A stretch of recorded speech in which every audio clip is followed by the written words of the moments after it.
Assalamu alaikum wa rahmatullahi wa barakatuh. Урматтуу муслимбиз. Силердин бизге жөнөткөн SMS-лериңер аркылуу биз дагы аябай пайдалуу жактарын жакшы өзүбүзгө принимать этип алып атабыз.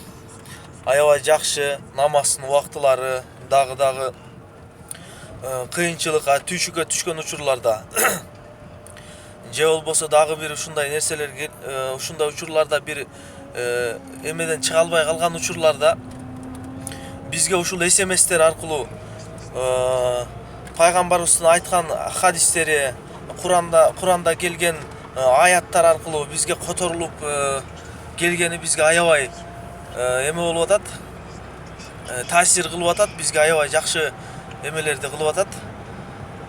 Дагы эмне дейбиз? Эң жакшы, менин катталганыма 1-2 жыл ашып кетти, бирок аябай жакшы таасир немелерин алып атабыз өзүбүзгө. Кандай?